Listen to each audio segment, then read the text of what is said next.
신약 성경 381페이지입니다.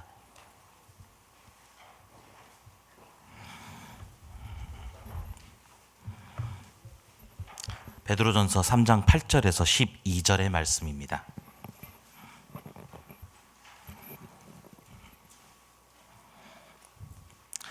다 찾으셨으면 같이 한 목소리로 읽겠습니다. 마지막으로 말하노니 너희가 다 마음을 같이하여 동정하며 형제를 사랑하며 불쌍히 여기며 겸손하며 악을 악으로 욕을 욕으로 갚지 말고 도리어 복을 빌라. 이를 위하여 너희가 부르심을 받았으니 이는 복을 이어받게 하려 하심이라. 그러므로 생명을 사랑하고 좋은 날 보기를 원하는 자는 혀를 금하여 악한 말을 그치며 그 입술로 거짓을 말하지 말고 악에서 떠나 선을 행하고 화평을 구하며 그것을 따르라. 주의 눈은 의인을 향하시고 그의 귀는 의인의 간구에 기울이시되 주의 얼굴은 악행하는 자들을 대하시느니라 하였느니라. 아멘. 가정의 달 5월의 둘째 주일 오후 예배에 오신 모든 성도님들의 가정에 건강과 평안이 함께 하시기를 기원합니다. 여러분들도 아시다시피 지금 현재 미국과 이란의 전쟁이 벌써 2달을 넘어가고 있습니다. 그 여파 덕분에 전 세계가 힘들어하고 있는 가운데 많은 뉴스가 오가고 있습니다. 근데 그 전쟁 중에서 주목을 받는 한 사람이 있습니다. 바로 현재 카톨릭의 교황인 레오 14세입니다. 그는 미국인 최초로 교황에 선출된 사람으로 많은 기대와 부담을 안고 교황이라는 그 자리에 올랐습니다. 그런데 그런 그가 이 전쟁 중에서 주목을 받게 된 이유는 바로 그가 전쟁에 반대하며 현재의 사태에 대하여서 증오나 분열이 아닌 평화의 문화에서 해답을 찾기 위해 노력한다며 강하게 목소리를 내고 있기 때문입니다. 교황은 그 목소리를 낸 뒤로 계속해서 전쟁은 생명을 앗아가고 우리를 분열시킬 뿐이라며 계속해서 전쟁에 대해 반대하고 대화를 통해서 평화를 일으켜야 된다라고 말을 하고 있습니다. 전쟁을 멈추고 생명을 살리는 이 평화를 지향한다라는 것은 어떻게 보면 우리도 예수 그리스도를 구주로 고백하는 우리들 역시 지향해야 될 방향일 것입니다. 오늘 본문에서 사도 베드로는 우리에게 생명을 살리는 공동체가 되라고 권면하고 있습니다. 오늘의 말씀 3장 8절의 처음은 마지막으로 말하노니로 시작을 하고 있습니다. 이는 사도 베드로가 앞서서 2장 11절부터 계속해서 교회에게 권면하는 말씀의 결론의 부분입니다. 우리의 그 권면의 결론이 8절에서 12절에서는 성도 간 그리고 일반 사람들과의 관계에서 우리가 사랑과 선행을 추구해야 되는 권면이 주어지고 있습니다.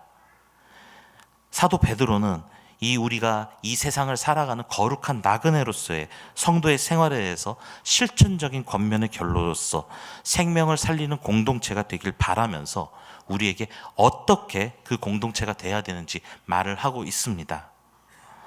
첫 번째로 우리는 서로 마음을 같이하여 사랑하며 복을 비는 공동체가 되어야 합니다. 본문 8절과 9절을 같이 읽으시겠습니다. 마지막으로 말하노니 너희가 마음을 다 같이하여 동정하며 형제를 사랑하며 불쌍히 여기며 겸손하며 악을 악으로 욕을 욕으로 갚지 말고 도리어 복을 빌라. 이를 위하여 너희가 부르심을 받았으니 이는 복을 이어받게 하려 하심이라. 오늘 본문에서 사도 베드로는 우리에게 구체적으로 7가지의 권면사항을 말을 해주고 있습니다. 구체적으로 첫 번째, 마음을 같이하며, 두 번째, 동정하며, 세 번째, 형제를 사랑하며, 네 번째, 불쌍히 여기며, 다섯 번째, 겸손하며, 여섯 번째, 악을 악으로, 일곱 번째, 욕을 욕으로 갚지 말라라고 말하고 있습니다. 사도 베드로가 생명을 살리는 공동체가 되기 위해서 제일 먼저 우리에게 말을 해주고 있는 것은 마음을 같이 하여야 된다라고 말을 하고 있습니다. 이 마음을 같이하여, 헬라어로는 호모프로네스라고 말을 합니다. 이거를 우리나라 말로 직역을 하면 같은 마음에라는 뜻입니다. 한 가지 일의 뜻을 같이 한다는 것을 말을 합니다. 이것은 이 불화 그리고 분열을 생각할 수 없게 만드는 영적인 일들에서의 내적인 일치를 의미하고 있습니다. 이 호모프로네스 이 단어 자체는 신약 성경 내에서 이곳 한 곳에만 이 단어가 나옵니다. 그렇지만 베드로뿐만이 아니라 다른 사도들, 특히 사도 바울 역시도 이 정신을 많은 교회들에게 당부를 하였습니다. 이는 교회 모든 구성원들이 각각의 구성원들에게 관심을 가지며 공통의 영적 연대 속에서 연합하기를 바라는 것이었습니다. 그리고 이 다음으로써 이러한 관심을 가지기 위하여 서로 동정하기를 바랬습니다. 동정하다, 이 말은 다른 사람의 감정과 사정을 기꺼이 공감하고 합류하여서 나누는 것입니다. 그리고 그렇게 하나가 된 뒤에는 우리 보고 형제를 사랑하라 라고 말을 하였습니다. 이는 예수 그리스도의 희생적인 사랑으로서 말미암아 우리가 성령 안에서 하나님의 가족이 되었다는 것을 말합니다. 그리고 다음으로써 불쌍히 여기라 라고 권면하는데, 이 불쌍히 여긴다는 공동체의 구성원의 필요와 고통에 대해서 더욱 민감하게 반응을 하고 공감해주고 그들이가 함께 해주는 것을 말을 합니다. 그리고 그 다음에 권면사항은 바로 겸손하라는 것입니다. 이 겸손해지는 것, 공동체 내에서 나 자신을 드높이는 것이 아닌 우리의 자신을 낮춤으로써 남을 더 높여주는 것을 의미합니다. 그리고 말합니다. 악을 악으로 갚지 말고 욕을 욕으로 갚지 말라. 이는 사람을 대할 때 자신에게 잘 대해주는 사람들만을 잘 대하는 것이 아니라 자신을 욕하고 해치고 헐뜯는 사람들까지도 앞서 말한 것처럼 사랑하고 불쌍히 여기며 겸손하게 대하라는 말입니다. 그리고 마지막으로 이에 이어서 복을 빌라라고 말을 하고 있습니다. 악으로 욕으로 나를 힘들게 하는 사람들에게도 복을 빌어줄 수 있다는 것은 우리가 성도님들의 마지막 그리고 최고로 할 수 있는 은혜 중 하나입니다. 그리고 이 복을 빌라라는 말씀은 예수님께서 제자들에게 직접 가르치신 교훈이기도 합니다. 누가복음 6장 28절에서 예수님께서는 이렇게 말씀하십니다. 너희를 저주하는 자를 위하여 축복하며 너희를 모욕하는 자를 위하여 기도하라 라고 제자들을 가르치셨고, 베드로는 그 가르침을, 그 교훈을 초대교회 공동체들도 따라 지키기를 권면하고 있습니다. 이것이 어떻게 보면 공동체가 살아가는 방법이라 할 수 있는데, 우리 교회에서 멀지 않은 남양주에 별내라는 곳이 있습니다.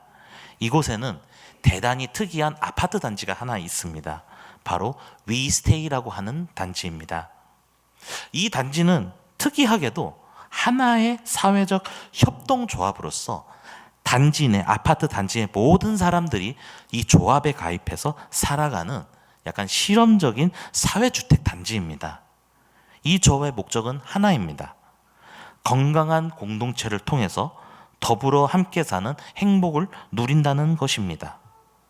그렇기 때문에 이 아파트 단지 안에 여러 시설들이 있는데, 이 동네 안의 모든 시설들은 지금 앞에 보이시는 이 동네의 주민들이 직접 운영을 하고 있습니다.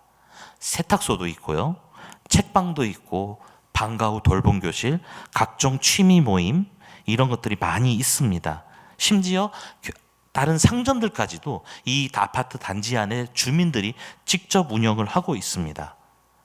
그렇게 여러 가지 모임을 하면서 하나가 되는 과정을 통해서 이 단지 내에 있는 모든 사람들이 서로 이웃사촌이 되어가고 있습니다. 연중 내내 서로를 돌보는 그런 단지가 돼가고 있습니다. 옆집에 사는 누가 무슨 일이 생겼는지 오며 가며 아이들을 키우는 어머니들이 아니라 아버지들끼리 모여서 육아에 있어서 힘든 점을 나눈다든지, 아니면 또 서로의 집에 문제가 생겼을 때 아이들이 집에 못 돌아갈 때 잠시 아이들을 도맡아 주기까지 합니다. 약간 이런 옛날 같은, 약간 90년대 때 아이를 키워보신 분들은 아이들이 이제 학교에서 돌아왔을 때 엄마 아빠가 없을 때 옆집에 가서 놀고 있어라 라고 하는 그런 것이 현재까지도 이루어지고 있는 그런 정치가 있는 마을입니다. 그런데 물론 이 위스테이 조합의 이 아파트 단지 역시도 처음에 모든 것이 순탄하게 시작하지는 않았습니다. 초기에는 누군가는 자기는 주말에 쉬니까 제발 좀 다른 사람들이 조용해 달라고, 아니면 누군가는 층간소음 때문에 못 견디겠다고, 또 누군가는 화장실에서 누가 담배를 피워서 흡연 때문에 못 살겠다라고 수많은 민원과 수많은 다툼들이 오갔습니다. 그렇지만 이 입주민이자 조합원 이 주민들은 이 과정을 꾸준히 대화와 토론과 설득을 거치면서 서로 간의 오해를 풀고 자신들만의 의견을 내세우지 않고 서로를 존중하며 현재의 마을을 만들어 갔습니다. 그렇게 지금 이 위스테이의 주민들은 그 단지를 넘어서 자신들이 살고 있는 이 별내라는 이 동네를 위해서 각종 행사도 하면서 봉사활동을 해가는 헌신적인 그런 공동체가 되어가고 있습니다. 이 아파트 조합의 사람들, 이 공동체가 되기 위해서 생활을 같이 하면서 자신들의 것을 조금씩 내려놓았습니다. 그렇게 자신의 것을 조금씩 내려놓은 결과 하나가 되어가면서 다른 사람들에게도 모범이 되는 공동체로서 만들어져 가게 됐습니다. 이렇게 자신을 내려놓고 하나 되어가는 공동체, 이 공동체는 지금 우리가 베드로가 우리에게 말해주는 이 윤리적 권면의 가르침과도 이어집니다. 그리고 이를 지켜야 되는 이유가 바로 뒤에 나옵니다. 바로 하나님께서 주시는 복을 그리스도인들이 이어받기 위함이라고 베드로는 말합니다. 하나님께서는 우리에게 영원한 생명이라는 복을 주시기 위해서 아들이신 예수 그리스도의 희생을 감내하셨습니다. 그리고 그분이 만들어진 그 영원한 생명의 자리에 우리들을 초대해 주셨습니다. 우리를 초대하신 그분께서 먼저 낮추셨기 때문에 우리는 하나님께서 주시는 그 복인 생명을 받기 위하여 우리 자신을 낮추고 하나가 되는 공동체가 되어야 하겠습니다. 그리고 그 공동체는 이 안에 머물러 있는 공동체가 되어서는 안 됩니다. 두 번째, 생명을 사랑하고, 이 공동체는 생명을 사랑하고 선을 행하며 화평을 구하는 공동체가 되어야 하겠습니다. 본문 10절과 11절의 말씀입니다. 그러므로 생명을 사랑하고 좋은 날 보기를 원하는 자는 혀를 금하여 악한 말을 그치고 그 입술로 거짓을 말하지 말고 악에서 떠나 선을 행하고 화평을 구하며 그것을 따르라. 오늘 본문의 8절과 9절이 베드로가 그리스도인의 공동체가 서로를 위하여 사는 법을 권면한 것이라면, 이 10절과 11절은 우리가 세상으로 나아가는 방법에 대한 것을 권면하는 내용이라고 할 수 있습니다. 여기서 생명을 사랑하고 좋은 날 보기를 원하는 자는 누구를 의미하느냐? 그리스도인들을 의미하고 있습니다. 이 말은 베드로가 시편 34편을 인용하여서 하는 말씀입니다. 그리고 이 인용한 시편에서 나오는 생명은 단순히 사람의 수명을 의미하는 것이긴 합니다. 그러나 이 베드로가 우리에게 말해주는, 공동체에게 말해주는 이 생명은 사람의 수명이 아닌 예수 그리스도께서 가져다 주신 생명, 즉 영생을 말하는 것입니다. 이 좋은 날 역시도 시편에서는 단순히 복받기라고 되어 있지만 당시 그리스도인들에게는 다른 의미를 가지고 있었습니다.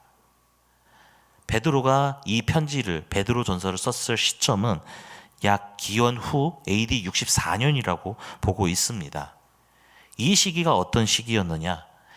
기독교에게 있어서 수많은 로마의 박해가 있었는데 그중 최초의 박해가 있었던 네로 황제 시기였습니다. 로마인들의 박해와 유대인들의 박해를 동시에 견뎌야 했던 이 초기의 교회 공동체들에게 이 좋은 날의 의미는 달랐습니다. 그들에게 있어서 좋은 날, 그 날은 바로 예수님께서 다시 돌아오실 그 날이었습니다. 예수님께서 돌아오시면 이 그리스도인들이 영광을 받을 것이라고 베드로는 그 날을 기다리라고 말을 하는 것입니다. 그리고 이를 위해서 지켜야 할 덕목 3가지가 나옵니다. 첫 번째, 악한 말을 그쳐야 하고, 두 번째, 거짓을 말하면 안 되며, 세 번째, 선을 행하고 화평을 구하라는 것입니다. 성경 전체에서 사람들에게 주의하라고 하는 것 중에 하나가 바로 이 말에 관한 것입니다. 그리고 사람들의 행실은 말에 좌우되는 경우가 많습니다. 악한 말은 자신의 행동 역시 악하게 만들어서 남들과의 화평을 깨뜨릴 수 있습니다. 그렇기에 베드로는 자신들이 하는 이 말을 교회 공동체가 지키길 바랬습니다. 그렇지만 이 말은 그리스도인들이 교회 아닌 교회 밖의 사회에서 살아가는 것에도 당연히 연결되게 됩니다. 그리스도인들은 교회 안에서만 사는 사람들이 아닙니다. 저 밖의 세상에서 사회의 사람들과 다 같이 살아가는 사람들입니다. 그렇기 때문에 우리는 사람들과 같이 살아가며 생명을 살리고 같이 좋은 날을 봐야 하는 사람들입니다. 그렇기 때문에 우리는 우리 안에 화평도 구해야 하겠지만 더 많은 사람들에게 생명을 전하고 화평을 만들어 나가야 되는 의무가 있는 사람들입니다. 이 생명을 구한다는 이야기가 나와서 약간 좀 마음이 아픈 이야기를 하나 하고자 합니다. 작년 말에 통계가 하나 발표가 되었습니다. 무엇이냐? 2023년도 자살한 사람들에 대한 통계가 발표가 되었었습니다. 여러분들 2023년 한 해에 스스로 목숨을 끊은 사람이 얼마쯤 되실 것 같으십니까? 대략 14,000명이라고 합니다. 단순하게 계산했을 때 오늘 하루에 전국에서 약 한 38명, 39명이 자신의 목숨을 끊고 있습니다. 그런데 이 통계가 뒤를 보면 더 놀라운 수치가 하나가 나옵니다. 바로 시도를 했다가 응급실로 실려오는 사람들의 수입니다. 이 수 역시도 해를 거듭하면 거듭할수록 계속해서 더 많은 사람들이 응급실로 실려오고 있다라고 말합니다. 그런데 이 사람들이 필요했던 것은 정말 각 사람마다 각 사람만의 사연을 가지고 있기에 다 알 수는 없습니다. 그렇지만 우리가 해줄 수 있는 것이 하나가 있다라고 말을 하는 사람들이 있습니다. 생명의 전화라고 혹시 들어보셨습니까? 아마 한강 다리를 지나시다가 이런 전화기를 보신 분들도 계실 테고, 또 캠페인에서 생명의 전화라는 걸 들어보신 분들이 많으실 겁니다. 이 전화기는 한강 다리에 있으면서 초록 버튼을 누르면 바로 상담사로 연결되어서 자신의 상황을 얘기할 수 있는 그런 전화입니다. 이 생명의 전화를 맡고 있는 기관장님이나 또 이런 사람들을 치료하고자 하는 사람들의 수많은 연구를 보다 보면은 항상 그들을 살릴 수 있는 가장 쉬운 방법, 가장 쉬운 한마디가 있다라고 말을 합니다. 바로 밥은 먹었니? 괜찮니? 라고 하는 그 사소한 한마디입니다. 그리고 그들과 잠시 곁에서 같이 있어주는 것, 말 없이 가만히 그들과 함께 있어주는 것, 그 자체만으로도 그들이 그 시도를 포기하고 살아갈 수 있는 힘을 얻을 수 있다라고 말을 합니다. 이 사람들, 자살을 시도했던 사람들이 결국 힘들게 됐던 것, 그 역시 말 때문일 것입니다.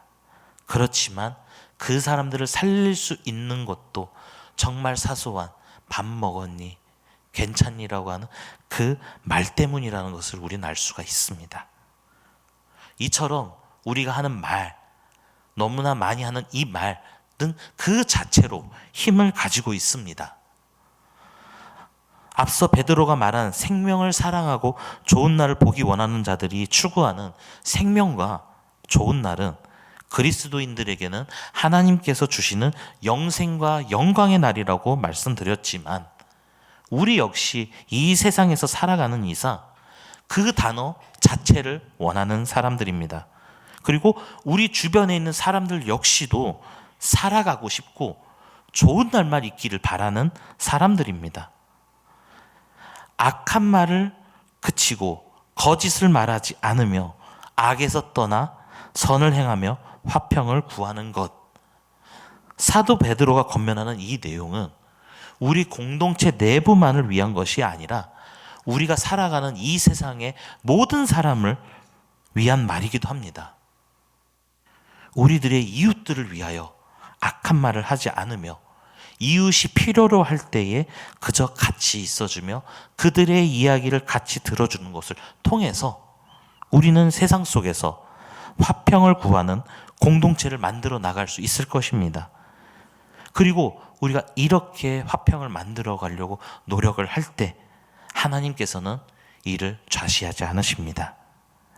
그 마지막 내용이 바로 마지막에 우리가 왜 그렇게 생명을 사랑하고 선을 행하며 화평을 구해야 되는지 이유가 나옵니다. 마지막입니다. 하나님께서는 악인을 멀리 하시고 의인의 간구를 들으시기 때문이십니다. 12절입니다. 같이 읽으시겠습니다. 주의 눈은 의인을 향하시고 그의 귀는 의인의 간구에 기울이시되 주의 얼굴은 악행하는 자들을 대하시느니라 하였느니라.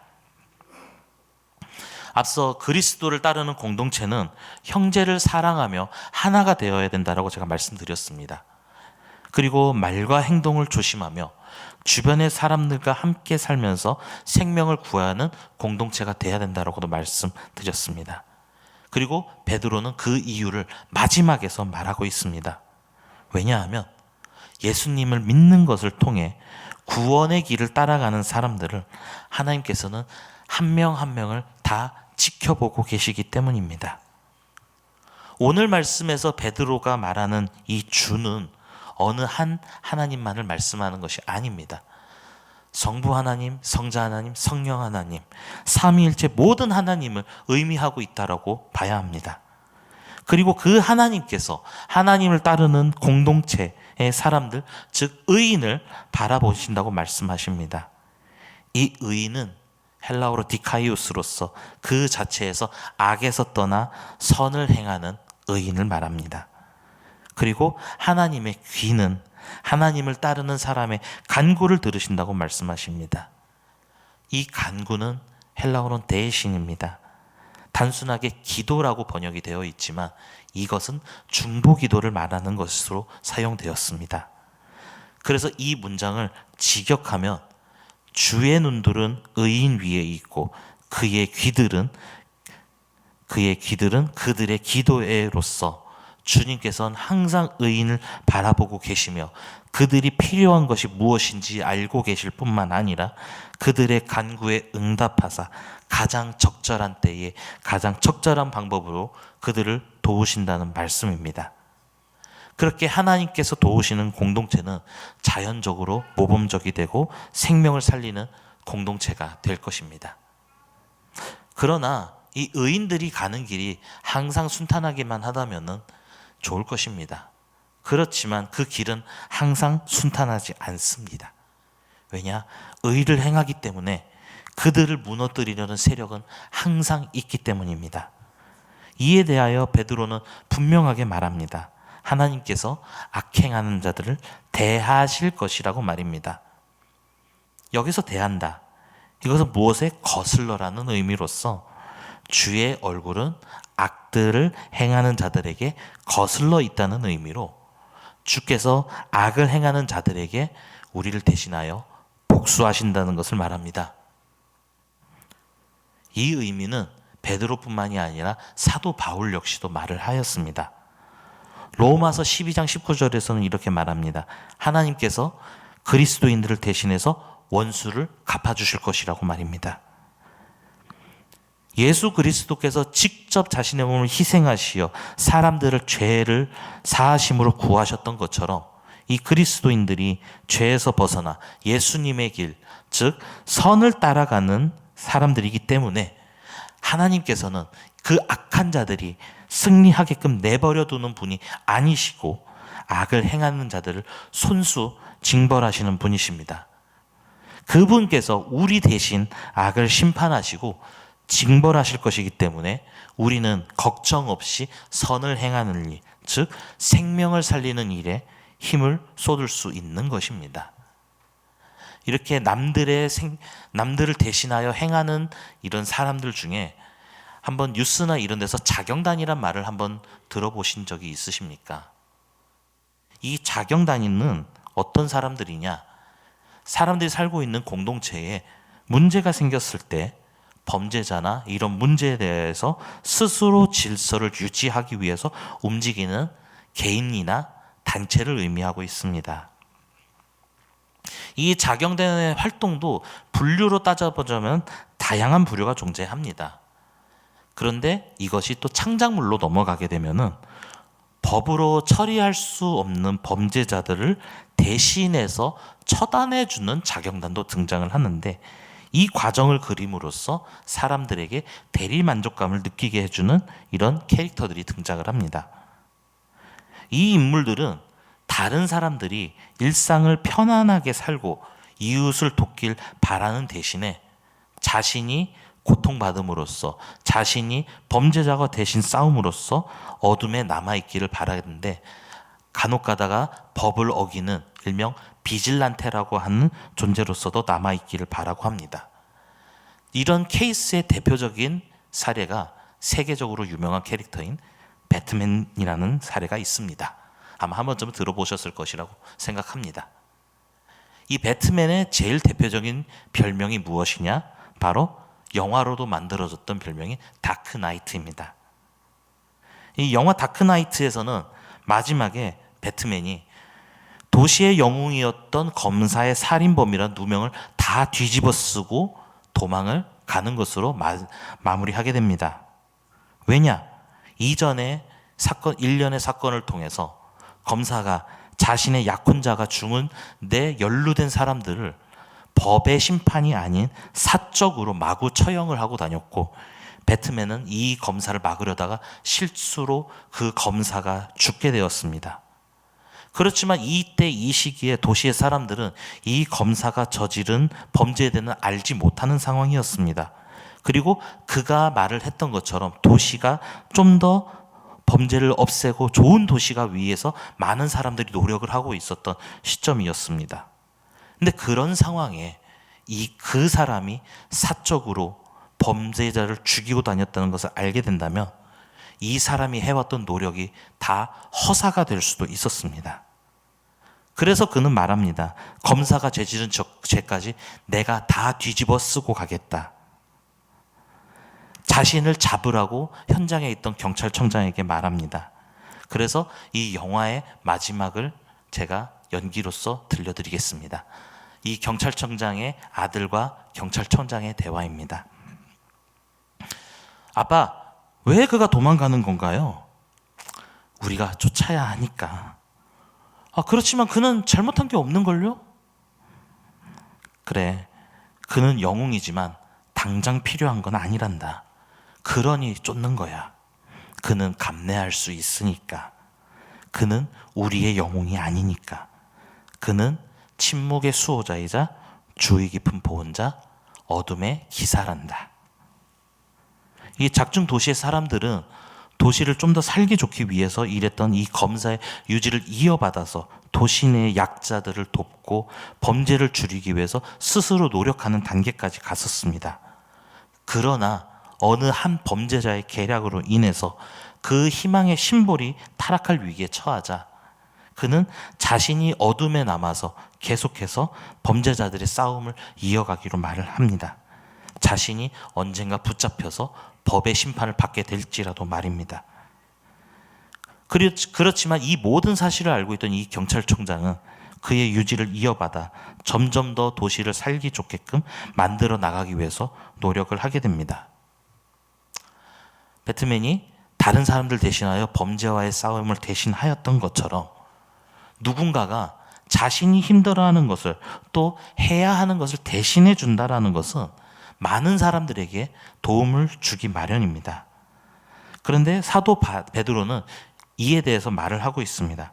하나님께서 생명을 살리려고 하는 자들에게 오는 악행들을, 그리고 이를 행하는 자들을 직접 심판해 주실 것이라고 말입니다. 그리고 생명을 살리는 자들이 화평을 구하고 생명을 구하는 일을 하려고 하면은 하나님께서는 그 사람들의 간구를 들으시고 그 길을 열어주시고 그 길을 터주실 것이라고 말입니다. 오늘의 말씀을 마무리하면서 우리가 교회에 대해서 잠시 생각해 보길 바랍니다. 이 교회는 헬라어로 에클레시아라고 말을 합니다. 이는 부름받은 사람들의 모임, 공동체라는 뜻입니다.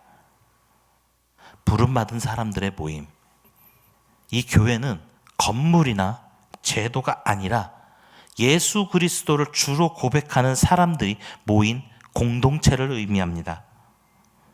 초대교회의 성도들은 예수님께서 주신 말씀을 가지고 생명을 살리기 위해서 노력하였습니다. 그렇지만 세상의 저항에 맞닥뜨리게 되었습니다. 그리고 지금 이 자리에 계신 모든 성도님들 역시 세상 속에서 각각의 세상의 자리에서 다른 양상의 세상 물결에 저항하면서 그 믿음을 지키고 살아가고 계십니다. 그런 성도들에게 사도 베드로는 말합니다. 그리스도인의 공동체는 서로 마음을 합하여 하나가 되는 공동체가 되어야 한다고 말입니다. 그리고 그렇게 하나가 된 공동체는 세상 속에서 선을 행하며 생명을 살리는 공동체가 되어야 하겠습니다. 그렇게 세상 속에서 생명을 살리는 공동체를 위해서 하나님께서는 그들의 간구를 다 들어주셔서 길을 열어주시고 더 들어쓰실 것입니다.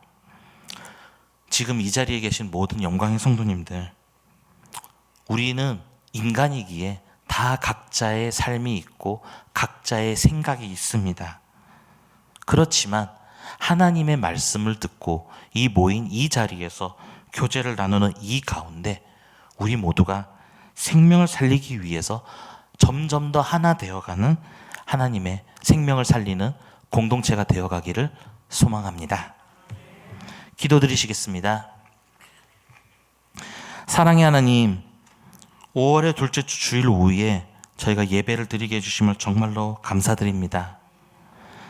하나님께서는 아들을 우리에게 주심으로써 우리들을 구원받은 자녀들로 불러주셨지만 바쁘고 힘든 일상 가운데 그 은혜를 종종 잊고 살고 있음을 우리는 고백합니다. 오늘 말씀을 통하여서 우리 모두가 하나 되는 공동체가 되게끔 도와주시옵소서. 영광의 성도님들이 서로 마음을 같이 하고 형제 자매를 사랑하고 불쌍히 여기고 겸손함을 통하여서 마음을 하나로 합하는 공동체가 되게 해주시옵소서. 하나님 아버지, 저희는 인간이기에 세상과 맞서 하나가 되고 싶지만 분명하게 어려움이 있음을 알고 있습니다.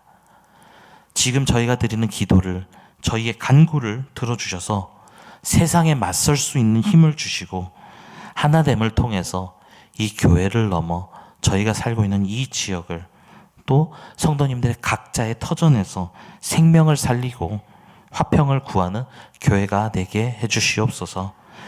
예수님의 이름으로 기도드렸습니다. 아멘.